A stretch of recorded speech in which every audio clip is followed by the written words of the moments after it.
Hello, sports fans. Jim Coyle with Indiana Sports Beat Radio. Thank you for stopping by our YouTube channel. Make sure to hit the subscribe and notifications toggle so you never miss a thing. All of our content up here every day. Looking forward to it. Thank you, and we'll see you on the radio. Welcome to Indiana Sports Beat Radio, brought to you by the Hard Truth Distilling Company in Brown County, Indiana. So for the thousands in attendance and the millions watching around the world, it's time! 3 on the way. Oh! It went in! It went in! And Indiana wins the ball game!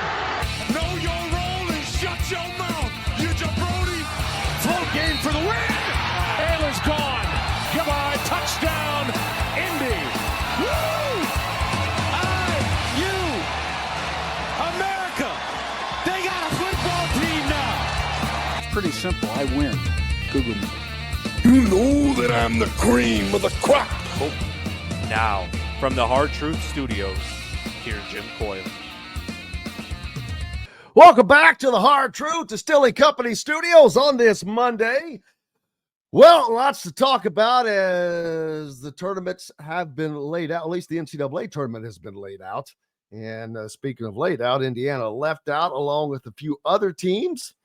Now Indiana fans can kind of turn their attention to the coaching search, but it's still going to be a minute. Unless the name is Mr. Darren DeVries, who is at West Virginia, and ironically came there from Drake. So, and then you have Drake coach Ben McCollum, Brad Brownell. So, and speaking of, someone mentioned a minute ago, they like what Steve Alford had to say, which it makes a lot of sense. Gritty sent this to me, so thank you. Let's hear a little bit of what Stevie Boy had to say about the payment. And yeah, it makes sense, but unfortunately it is what it is. I think you get a blueprint of what, we've been doing it a long time, and we develop a blueprint. Now blueprint changes and evolves. It's 5 years ago, I wasn't, on conversation saying how much you want to be paid. Never thought that would happen in college basketball. And I've always been a big proponent as the game and money has evolved and changed.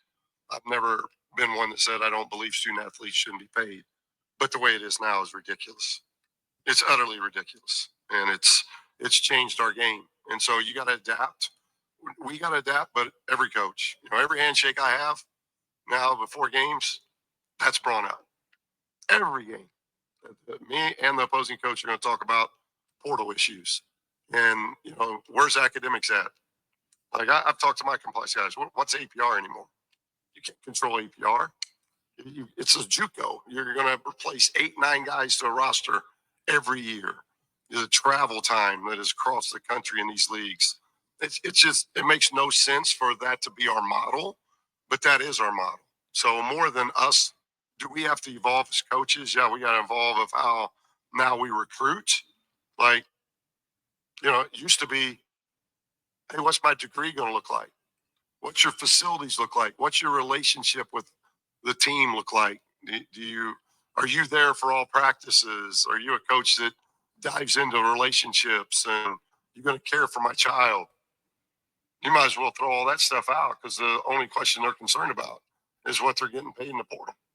And to me, that's a terrible model for an 18-year-old, because truth be told, then a lot of 18 and 19-year-olds are raising family members now. And that's not what you go off to college for. That's just not. And so that's frustrating, because I don't like our model at all. I don't know how that's going to change now that the genie's out of the bottle. But you asked me a pertinent question, and I don't like the model that we currently have, because it's not name, image, and likeness. That's not what it is. There's not that many college players that have that eval as a name, image, and likeness. Most of them are getting what they're getting before they ever produce. And that's not what it should. You should have to produce, then you receive. It's a bad lesson. And we shouldn't be sending kids off to college academically or in our profession to teach them bad models for when they're 25 and 26. Like, I got 5 players now. NIL's done in 2 months. What happens to them? Are they going to be able to handle the real world now after having NIL for a couple of years at Nevada or wherever they've been? Are they going to really be prepared to handle the things that, oh, I'm not getting that money. I have to go earn that money.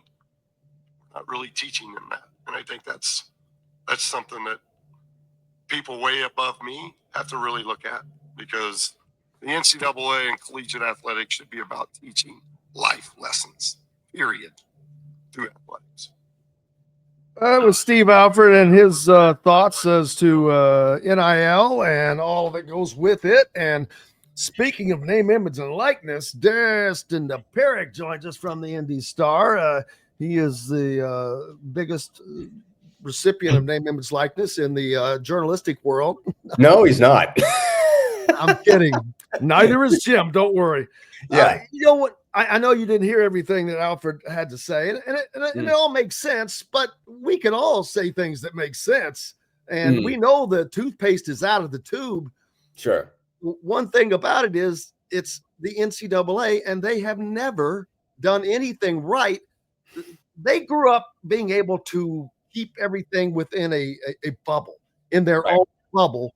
And once there were some holes in that bubble, man, the air just started evaporating so fast, and the NCAA had no way of bandaging those holes up. They just got bigger, and boy, it was almost imploded in essence because it was such a bad model, and it just went from one to a 180-degree swing to the other.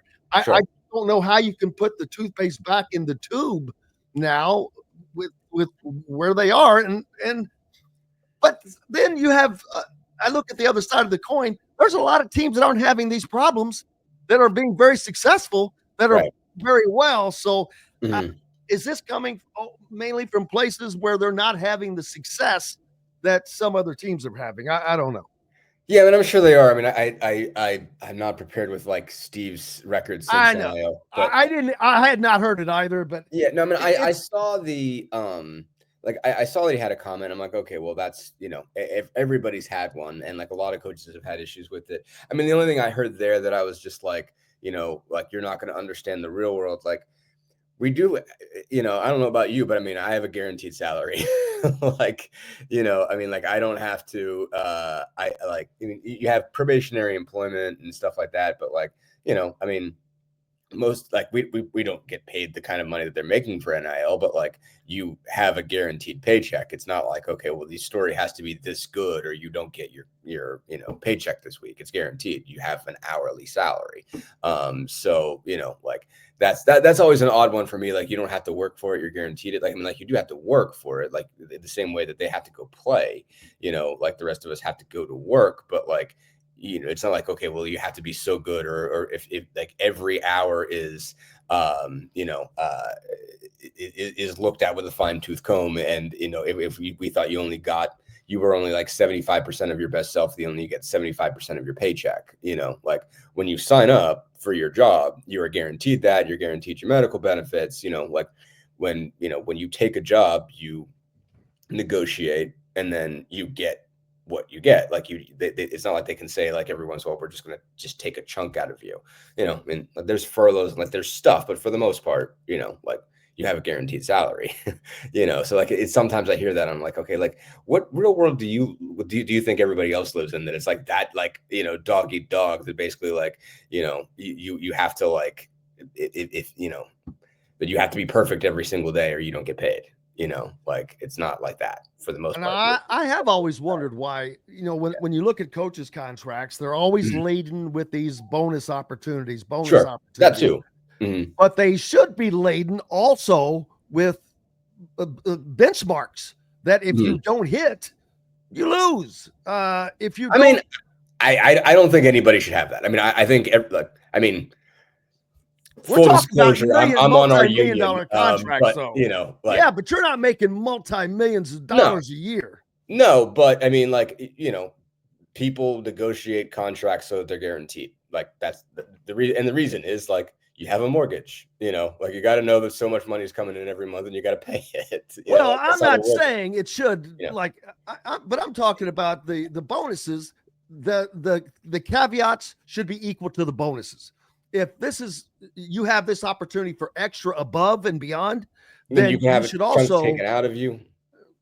You need to reach, and I'm not saying as high, maybe not as high, but give them more of a reason to succeed. Yeah, I mean, well, there's no reason not to succeed. I mean, like no one wants to fail. No one takes a job. No one takes a head coaching job to get fired. You're going to probably more likely than not. But like it's not like not many coaches say like, I got that for 4 years. We're just gonna come in here and go 5-20 every year, and I'm only gonna do this for 4 years. I'm gonna get fired, and I'm gonna never coach again, and I'm just gonna ride that buyout check for the rest of my life. Like nobody does that. These guys are wired a certain way.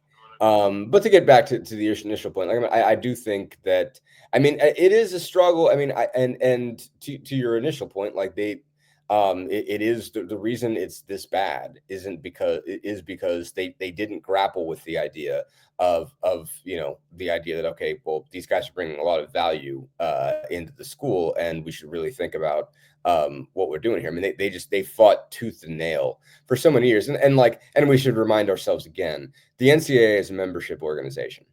Okay, like we think about it every once in a while. We try to lay this all at the feet of the people that work over off the canal, and Yes. that's not who's making the decisions at the end of the day. It's the presidents, the ADs, all that.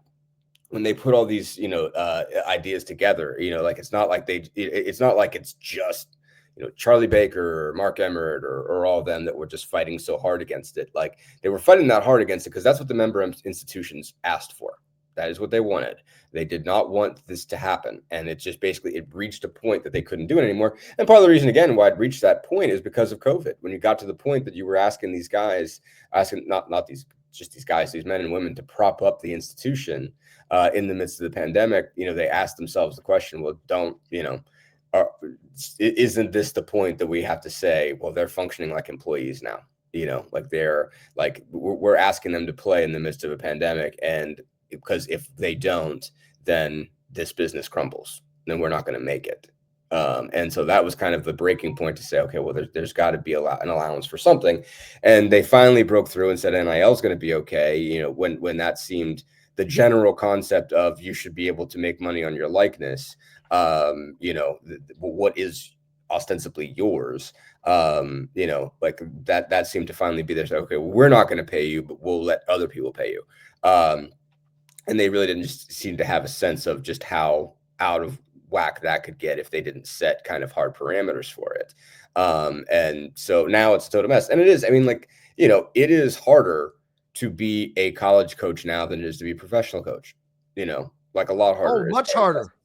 It's just, like when you, professional coaches, first off, someone else is negotiating those. But NIL is too, but it's just like, it's multi-year contracts, and, they can't opt out of it every single year unless, the contract's wired that way, for the most part. You don't have to rebuild your team every single season. You have a couple guys, if you're on a 12 person, if you've got 15 guys on an NBA team, you probably have, 4 or 5 guys, that go into free agency every year. And a lot of those cases, you decided you're going to let them walk anyway. And you have a few spots that you can fill, and, moves you can make with trades and stuff like that. But obviously you can have some years where you have more movement than others, but, you don't have to re-recruit your whole team. You don't have to re-recruit every single player and figure out what you're going to have. You have a base sense of this is, where it's going to go. And if you're going to trade a guy, you obviously have discussions with your GM, president of basketball ops, make decisions on that, all that kind of thing. And, and it happens within a pretty, a couple pockets, whether it's, beginning of July, end of June, beginning of July, and then, the middle of February when they have the trade deadline. And so all of that becomes manageable, it's not utter madness where you have to go, spend your entire, months of like April, May, and July recruiting these kids, knowing though that every year when they're on your team, you have to re-recruit them.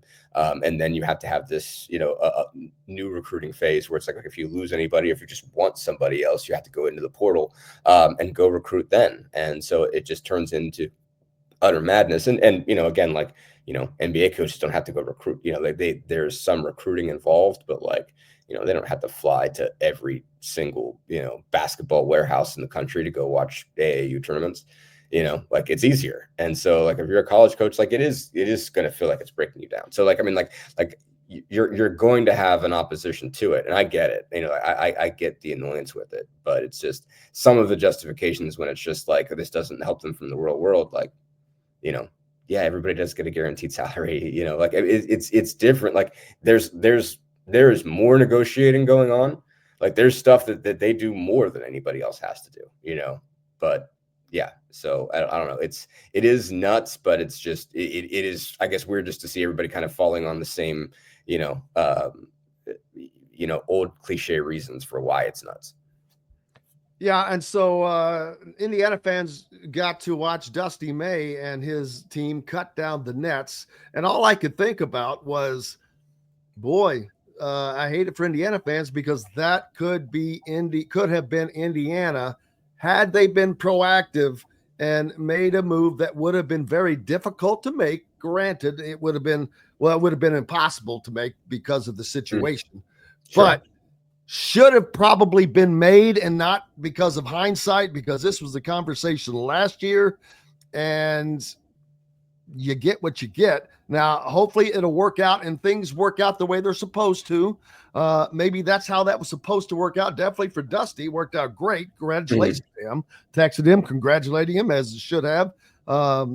First coach to ever win the tournament in his first year in the Big Ten. So that is a great accomplishment for him and his team. So, but now Indiana gets to do that. And this is something that can happen because you look at Michigan, you look at Louisville, you look at Kentucky, you look at so many other teams that were brand new and not entirely new rosters, but you got new coaches that brought in plans, that brought in programs, that brought in a system and brought in players to work within that system. And it worked.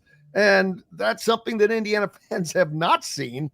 It's been more like a hodgepodge of things to fit into, I don't even know what kind of a system. People talked about Michigan. Well, so you could run two bigs. That's not right. You're not comparing. That's not two bigs. I mean, my God, Danny Wolf is a point center. I've never seen a guy that big that handles the ball as well as he does. Now, he doesn't just bring the ball up the floor. He's bringing the ball up the floor, standing out on the point and dribbling between his legs and just doing things. And I'm like, how is that possible? And then knock it down a three if he wants to. He's a freak. He is there are GMs salivating to get that dude into the league.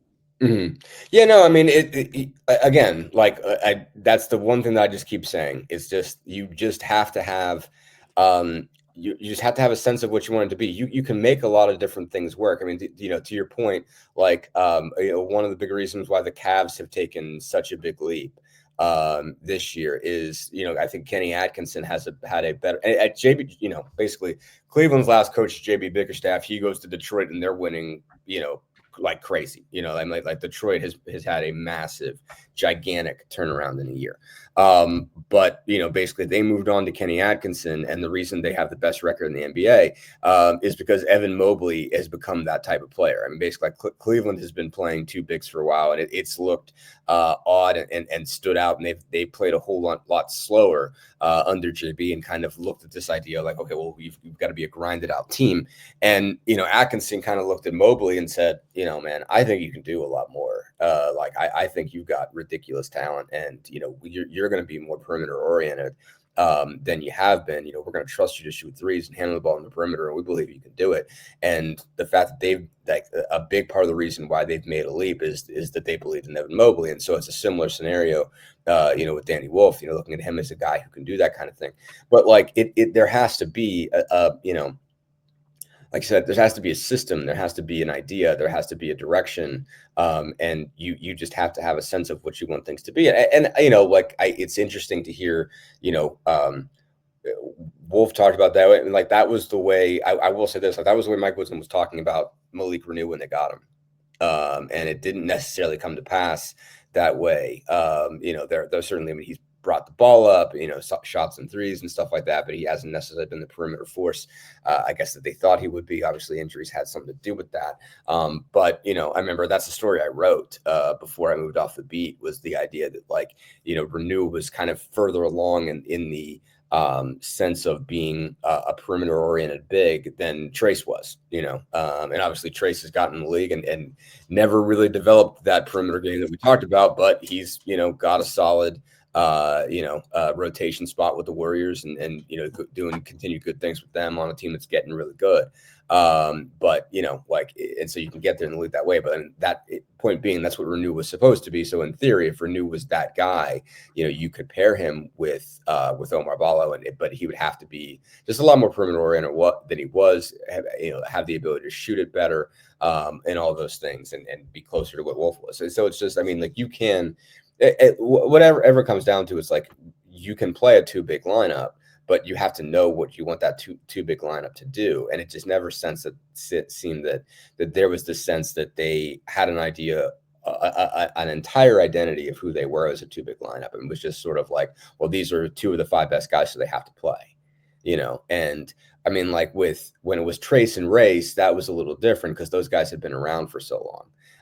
And Race was really versatile, but like you also didn't look at Race as the guy that you had to run the offense around. Like, you know, Race scored garbage buckets, you know, like it wasn't like you were running a whole bunch of stuff for him. He was getting offensive rebounds. He was getting, you know, high-low stuff. I mean, like, it wasn't like you were running a whole bunch of stuff to make sure Race Thompson got the ball. You know, once it's, you know, Renew, and you know, whoever else they had running with him, you know, Ballo, whoever, you know, Renew had to be a guy they were focused on. And and sometimes that worked and sometimes it didn't. So, but yeah, I mean, it's, Dusty's done a heck of a job putting that team together. I mean, that was, you know, didn't get to watch a ton of it this weekend. But man, that Donaldson play was unbelievable. And, you know, yesterday was, how do messy, my question was, I was watching that, I'm like going, really? How do you not have two guys at the free throw line, make him go around you? Yeah. It reminded me of when Romeo Langford was a senior in high school. David Bell, I believe, was the guy, and it was the exact same situation. They let David Bell come the length of the floor, put up, except he didn't get to the rim. He had to put up an 8-footer or 6-footer and knocked it down for the win. But they let this guy get all the way to the rim. Who was it? UCLA that did that several years ago. It's more than several. It was Tyus Edney. It was 1995. Yes. Wow. See, that's how bad. not several. It's 30. Well, oh man, come on, dude! You're making me feel old. Hey, me too, man. Me too. Like that stung, it's for sure. The fact that it's been that long since something like that has happened shows you that I'm like, dude, everybody, they were afraid to get in front of him. They were afraid to foul him. Yeah, no, they were. And I mean, he had just such a head of steam. And yeah, I mean, he did kind of a hand switch thing in the paint, but like they just did a really good job of, you know, the screening for him, just getting him a runway, and nobody really got in his way. It was really impressive. Indiana fans can now just wait for the announcement of the new coach, which will still be anywhere from a week, 2 weeks, 3 weeks. You just don't know, depending upon whom that it is and what they do. So, but here's my thing, and I've said this: it doesn't matter what name that you could put up. You could put up Brad Brownell. You can put up Mick Cronin. You can put up McCaslin. You can put up Darren DeVries. You can put up Ben McCollum. Everybody's going to have no, I don't want that guy. And there's several that, that would be great. I no matter whom it is, I don't have a dog in the fight, but man, I just hope that people just accept it, because first of all, that's how it's going to be. and just deal with it. It is, you have to understand you're better off than what you were, no matter what. Indiana would be better off if they hired you as coach. No, they would not. Yes, No, they would would. not. I can't have coach your little league team, Jim. I have complete confidence that you would have enough intelligence to put smart people around you to do it, because that's what I would do. I would make sure that I was surrounded by people that I would do everything. The thing that I would do that would be smart is I would immediately resign the job. Like, don't do that, Food. You want the buyout, brother. You want the buyout. That's fair. But I can't coach your little league team. Like I don't have a playbook anywhere. Like, it's not like I'm sitting on. I've watched a whole lot of basketball, and in that time retained not nearly enough to drop one single play. So, I'm not the guy to do that. But no, I mean, I think more to the point, like I had just a little kind of discussion on Twitter about like remembering what the just the reaction to Woodson was. And so, and I recall it being, everyone was sort of a little bit sketchy about it, but did seem to come around on the idea of, they're having Thad Matta being a part of this. They're having Dane Fife being a part of this. Like, okay, like those are a couple that, like I trust that. And I say, okay, well, Woodson's got this NBA background, and maybe you bring these two and have them be a part of it, and go get some other guys who can really recruit. And then you have the whole package that you could put together, and that makes sense. And so, I think people came around to it, but like there were some people that were like, yeah, that's exactly how I remember it. There were some people like, I hated this from the beginning. And part of it is to be like, I was the guy who told everybody that this wasn't going to work. And the thing about it is that's going to happen. Like there are going to be people who, whoever they hire, think it's a bad idea. And there are going to be people who think whoever they hire think it's a good idea. There's like, it's Indiana. Like there's going to be controversy. It's going to be a thing that people fight about. And so, I think there's a few things to it. Like, well, one, like whatever happens, like what has to happen is that, whether the fan base is bothered or not, like, they do, like the people that have deep pockets have to get together and make sure that the money is there.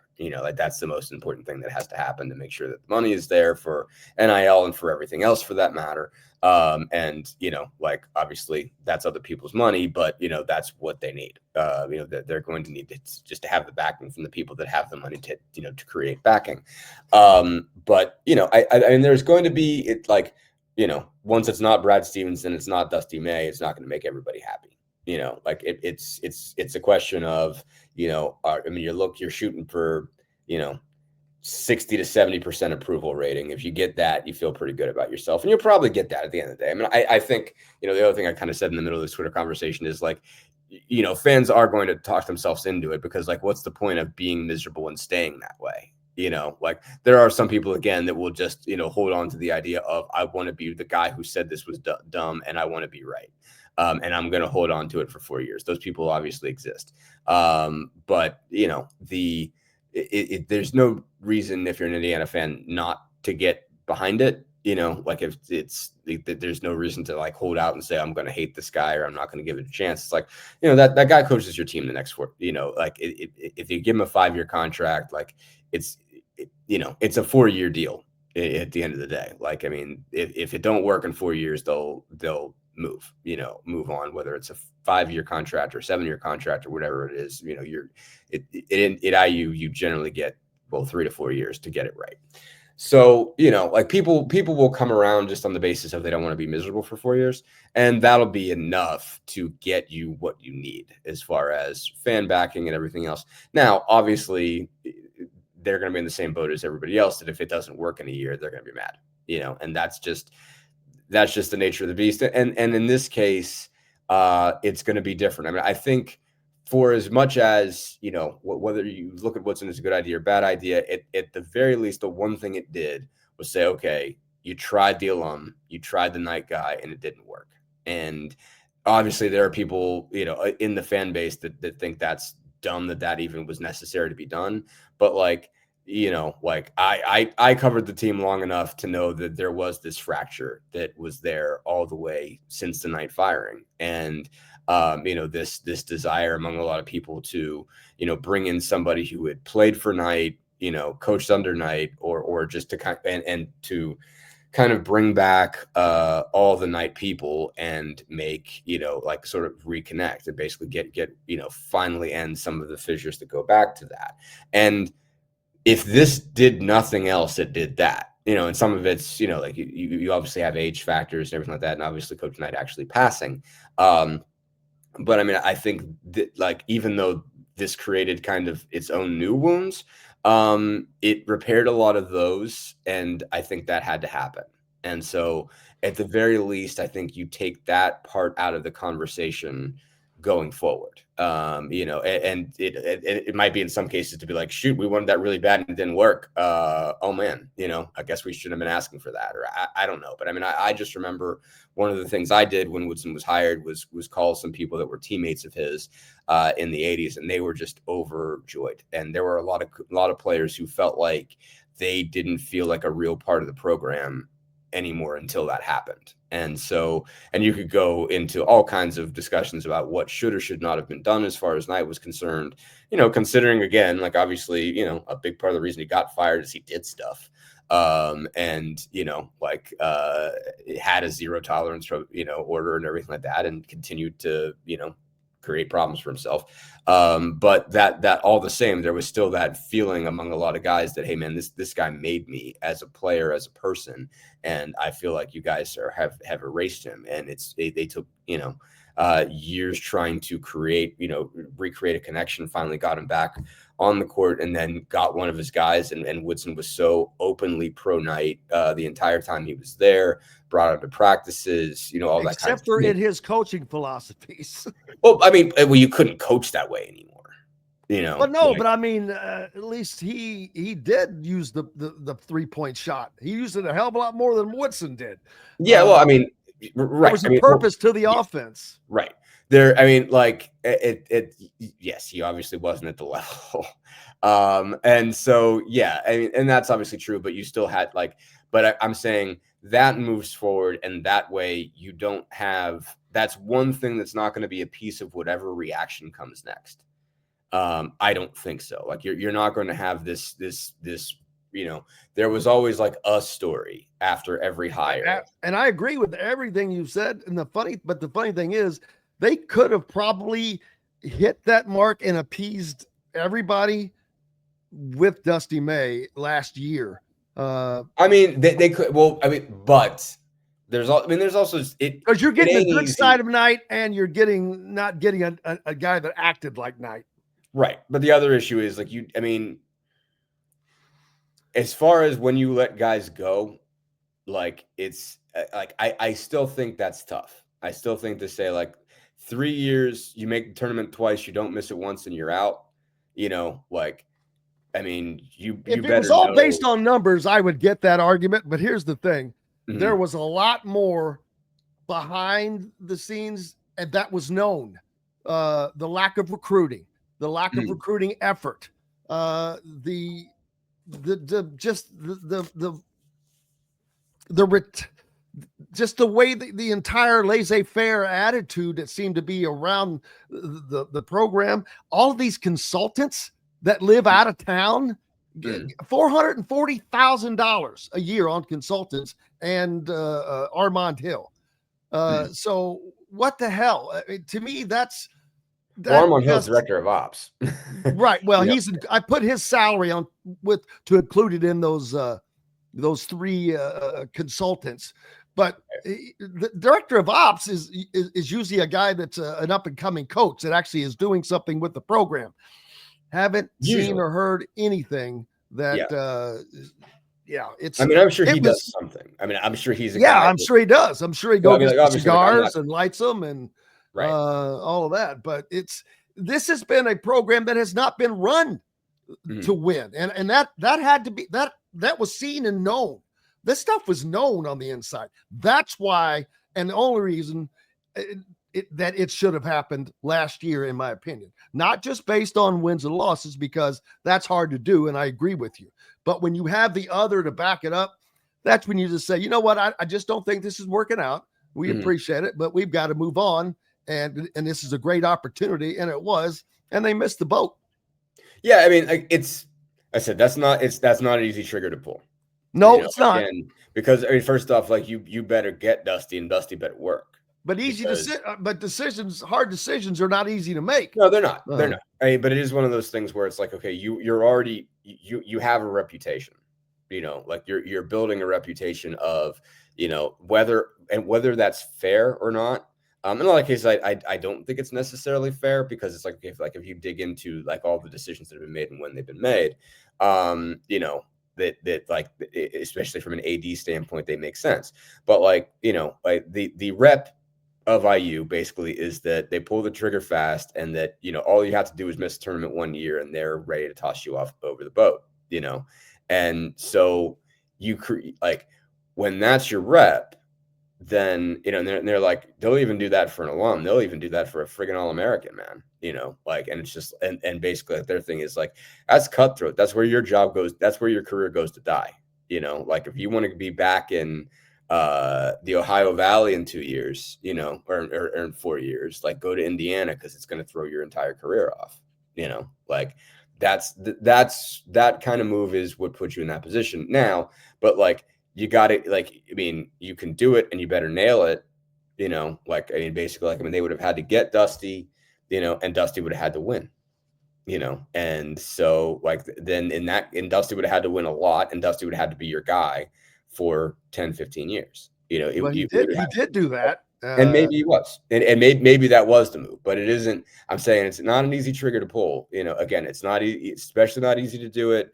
When it's an alum, when it's like very, very connected alum, like it was not an easy trigger to pull. And so, I'm beating a dead horse. There's no doubt about that. Right. There's no point in it. So just we'll see where they go now, and see what's up next. And that is how it'll go. But it's going to be a little bit, and you'll have to wait till they lose to find out who that guy is. Hello, sports fans. Jim Coyle with Indiana Sports Beat Radio. Thank you for stopping by our YouTube channel. Make sure to hit the subscribe and notifications toggle so you never miss a thing. All of our content up here every day. Looking forward to it. Thank you, and we'll see you on the radio.